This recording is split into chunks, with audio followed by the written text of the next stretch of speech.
Remember that Sting experience? How good you felt? Now, The Sting, winner of 7 Academy Awards, including Best Picture, is back. Chicago was the place to be in 1936. In those days, the big con was a dying art, until a first-class grifter on the lam from the FBI and a young gaffer from Joliet joined forces to con the Big Mick. He's not as tough as he thinks. Neither are we.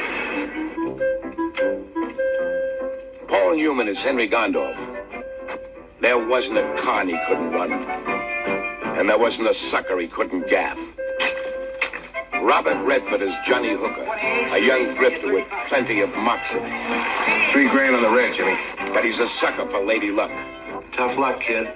And a sap for Lady Love. Thanks for the big evening, Hooker. Next time you want to spend $50 on me, mail it. Come on, will you? Robert Shaw's the mark. In the underworld, he's the Big Mick. Name's Lonergan. Doyle Lonergan. It starts with the setup. You owe me $15,000, pal. Then you bait the hook. Your boss is quite a card player, Mr. Kelly. How does he do it? He cheats. You play him on the wire. The wire's been out of date for 10 years. That's why he won't know it. Now he's ready for the sting.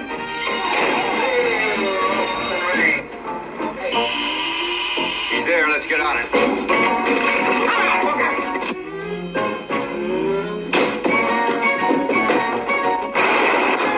Listen to me. Don't go back to your place tonight. $500,000 to win. Lucky Dan. Paul Newman and Robert Redford. This time, they might get away with it. Hey there, and welcome back to Dave's Movie Diary. The Sting. As soon as you hear that iconic intro there, that music, I think it's called The Entertainer, you just think of this movie.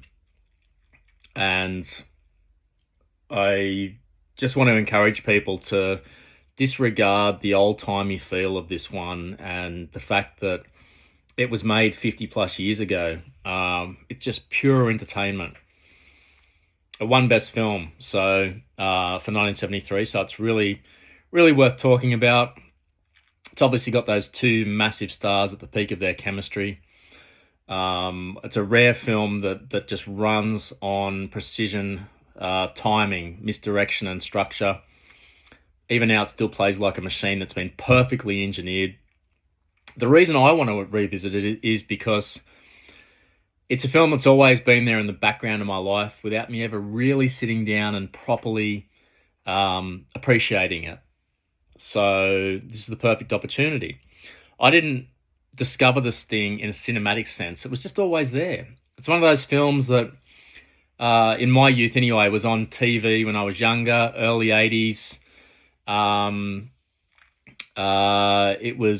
It was just family entertainment. It satisfied everyone's liking, and I would have been around 14, 15 at the stage when you're watching anything that feels a bit more dangerous or adult than what you're meant to be watching. And so this film didn't seem to hit those marks for me. So I don't think I ever actually sat down and watched it. Well, not in total anyway. Maybe I walked in and out of it when my dad was watching it. He loved this film. He still loves it.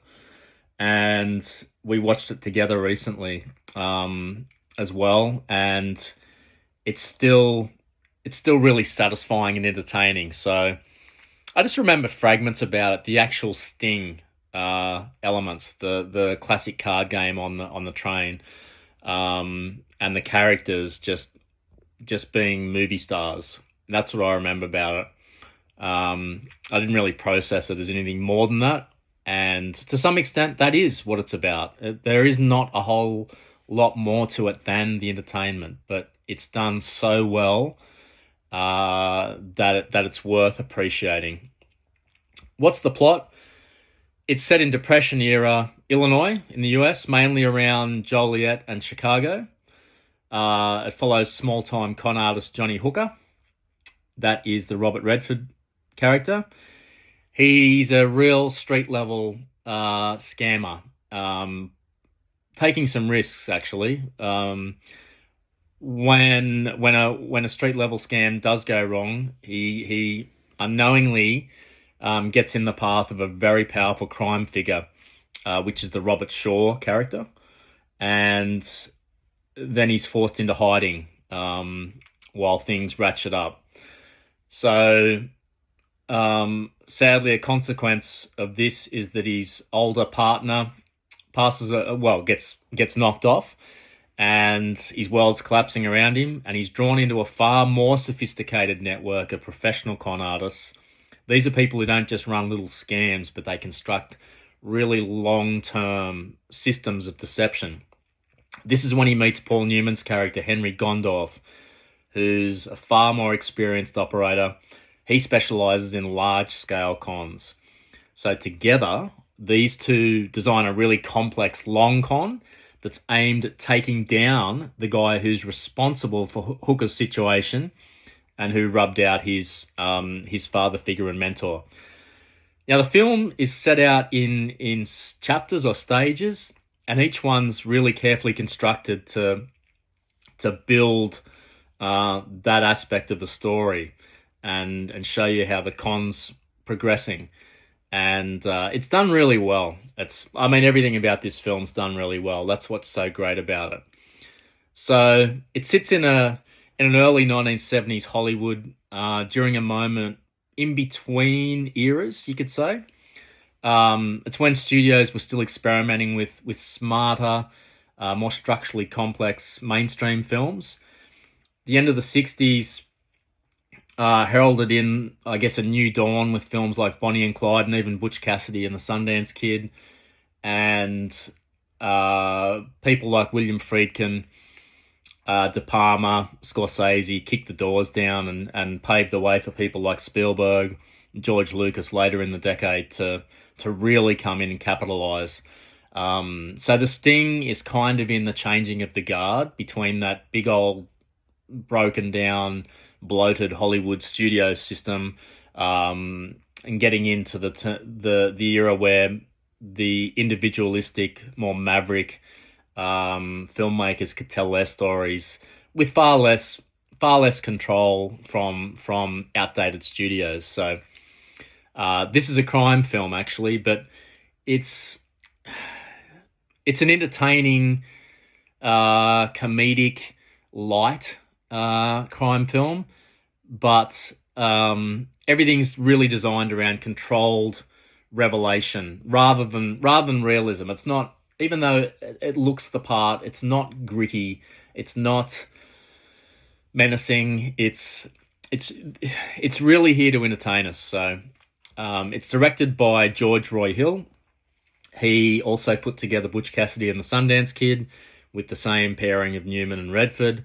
This is their second teaming up, and this was really put together as a prestige studio project.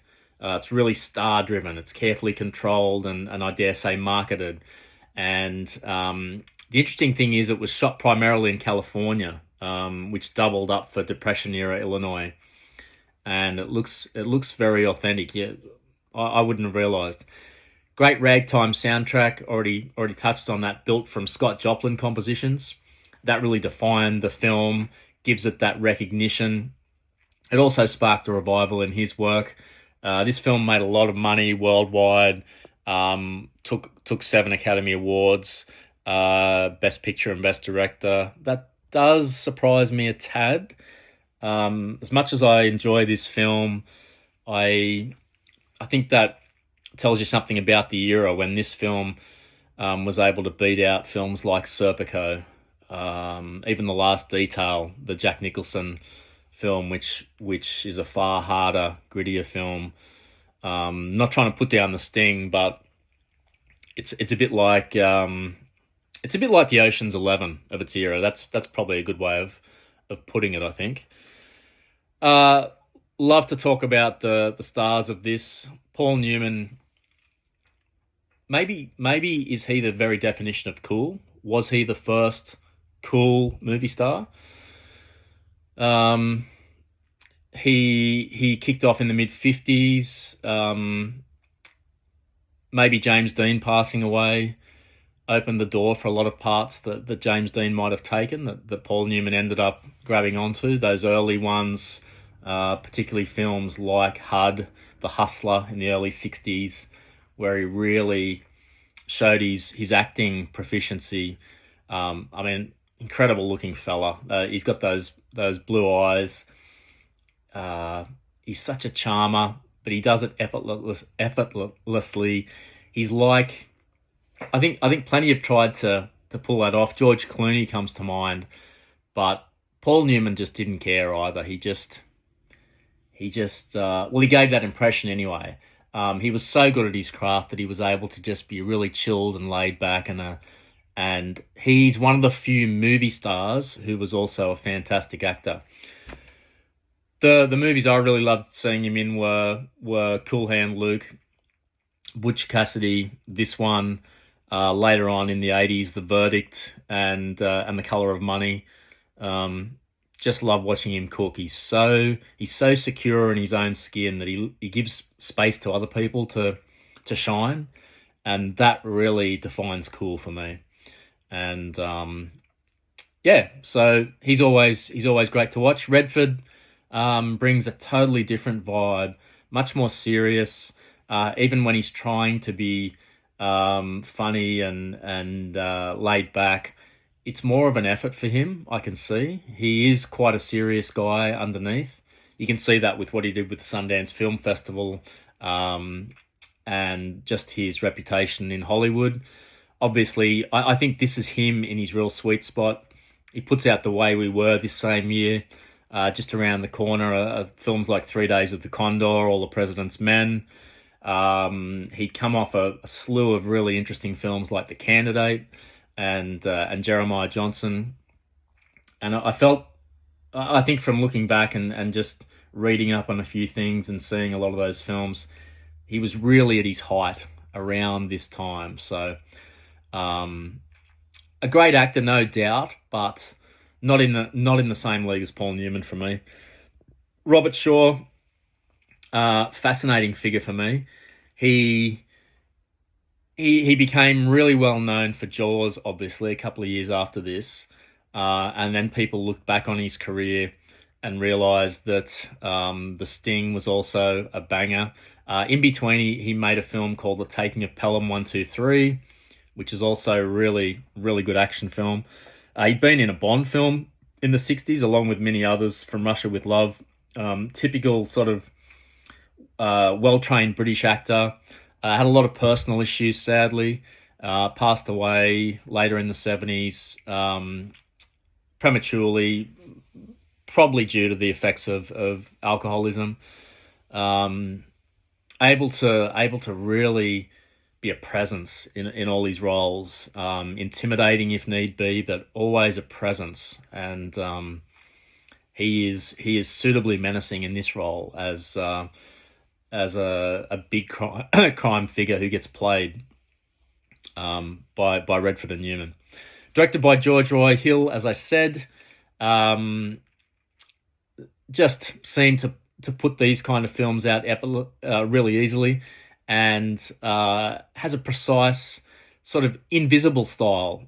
He's focused on the structure over signature pieces and just sets everything up so the artistic types can do their thing.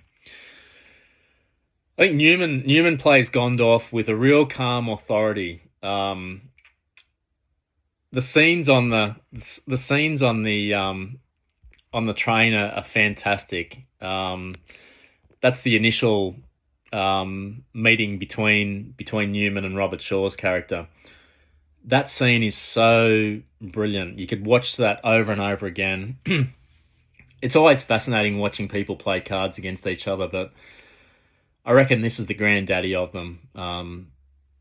The way that Newman just transforms into a slapdash, seemingly lucky character who cleans up while he's actually cheating, is just beautiful to watch. Redford's a lot more reactive and adaptive. It's his film, actually. He's in it from start to finish. Newman really has a supporting role. Redford's got to do a lot. He's constantly adjusting and learning and trying to operate within systems he doesn't fully control. He's hectic. He's frantic. A lot of running. Whereas Newman's just casual, strolling, not too fussed. He's done it before, and that kind of sums up their personas, I think, in their careers. And Robert Shaw brings that restraint and that real weight. Never slips into caricature. And he's a successful bad guy in this one. You want him to get taken down. So it's just done superbly well. Nothing seems out of place. I think I've probably covered what really worked for me in this. The extremely controlled narrative structure. The pacing's really good.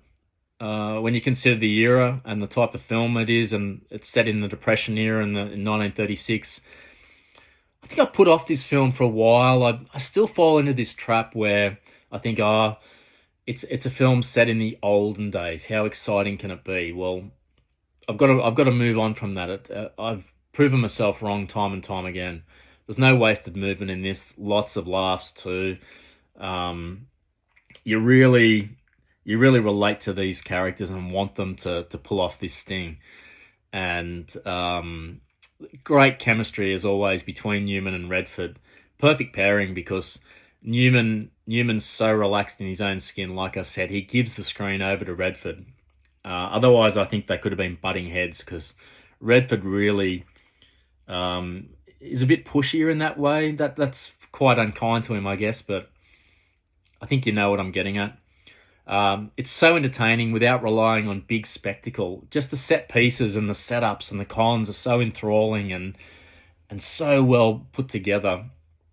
Often in really, really tight pressure situations where a few times I thought there's no way they can get out of this, and they do, and it makes sense. It's not CGI'd, obviously, like it is today. It relies on great script writing and performing and real inventiveness by George Roy Hill. I guess some folks might not like it due to the lack of emotional depth maybe in the film, or deeper meaning versus entertainment. But that's really what you have to get across going into this one. It's just really light. It's afternoon watching. It's relaxing. You don't have to try too hard to understand it, even though the con itself, you've got to pay attention, but it's not too taxing.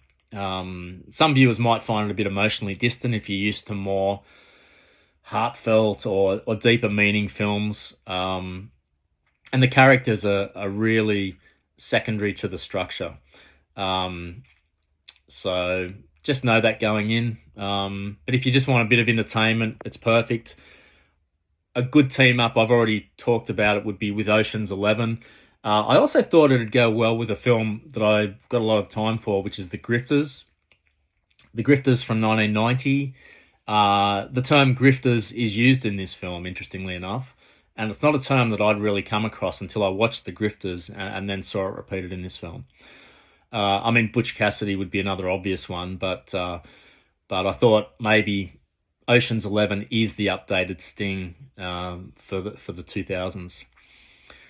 So look, what's interesting about this film is how it doesn't change, but my perspective of it does, and that's always the case.